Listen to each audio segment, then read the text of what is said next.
Servus, Sawadikap und Ei Gute, der Stefan ist hier. Die Regenzeit ist vorbei, habe ich zumindest gedacht. Dem Wettergott hat noch keiner gesagt. Ich schalte gerade mal die Kamera auf die andere Seite.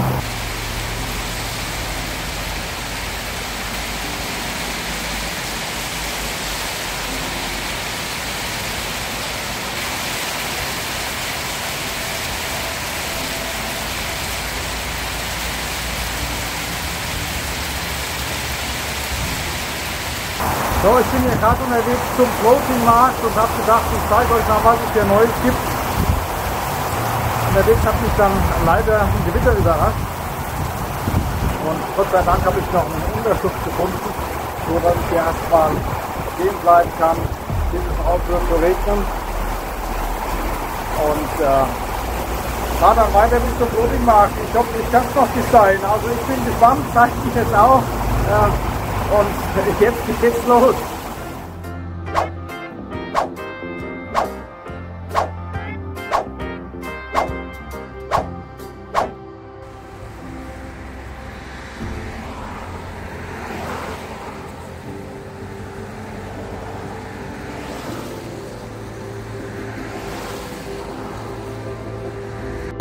So, jetzt habe ich ja doch noch einigermaßen trocken hierher geschafft.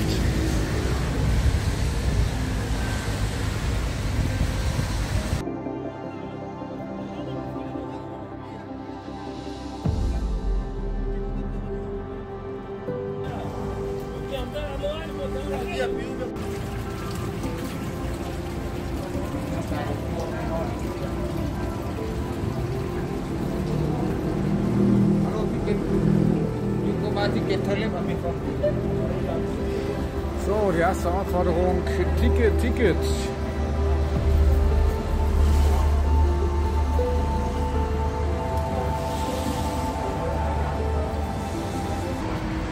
Also Covid hat hier ganz eindeutig seine Spuren hinterlassen, das sieht man schon von außen.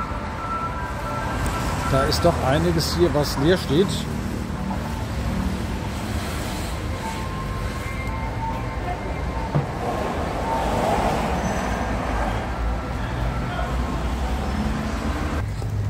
Also der Floating Market ist ja kein echter Markt.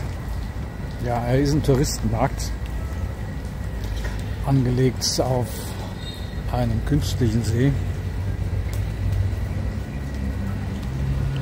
Und wie ihr sehen könnt, momentan gar nicht viel los. So, und hier geht es jetzt zum Ticketschalter. Bin ich mal gespannt, was uns da erwartet. Hier, das ist der absolute Hohn. Entrance Fee 200 Max pro Person. Also 200 Baht Eintritt entspricht nach heutigem Wechselkurs 5,40 €. Und ihr könnt sicher sein, ich werde dieses Geld nicht bezahlen. Ich zeige euch mal den Plan vom Markt. Und ich war letztes Jahr schon mal hier am Markt. Da hat der Eintritt, nein, nicht letztes Jahr, vor Corona, vor 3 Jahren war ich hier. Da habe ich für den Eintritt 100 Baht bezahlt und war schon der Meinung, ist es eigentlich nicht wert. Und jetzt zeige ich euch ein paar Bilder, die ich gemacht habe vor 3 Jahren, dass ihr mal so einen Eindruck habt, wie der Floating-Markt aussieht, wenn er denn voll in Betrieb ist. Wie gesagt, momentan ist hier noch viel Leerstand.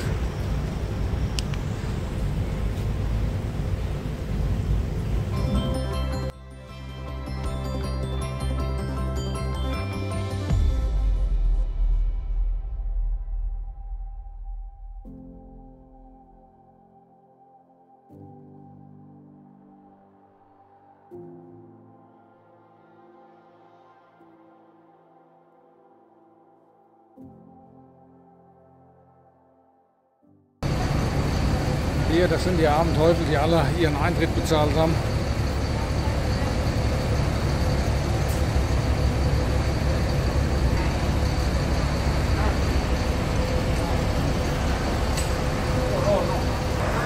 Ja, die besten Tage hat der Markt mal gehabt, als diese Busse noch Chinesen zu Tausenden hierher gekarrt haben.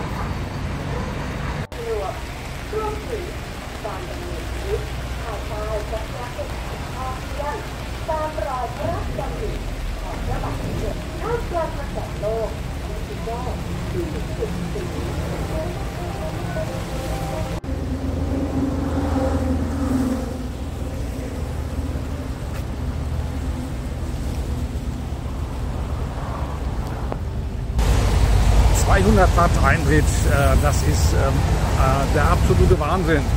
Wenn der Kaufhof 5,40 € Eintritt von jedem Besucher verlangt hätte, dann hätte er die Insolvenz mit Sicherheit abgewendet. Der Markt war vor Corona schon nicht besonders sehenswert.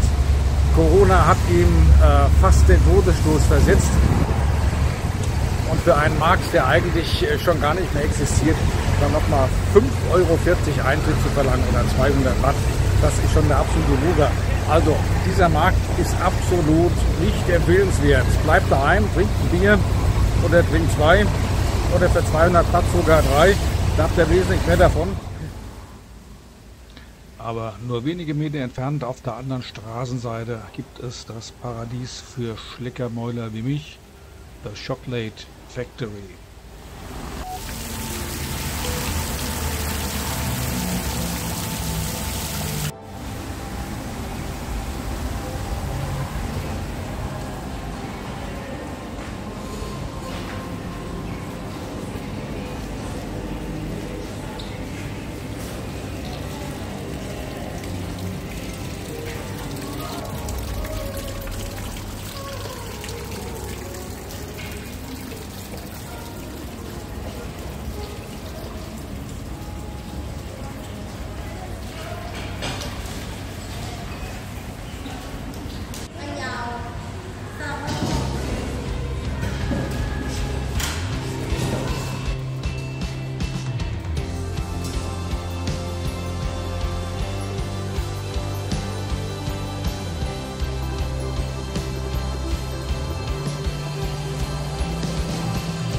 ...200 Watt Eintritt für den Floating-Markt, eine absolute Unverschämtheit.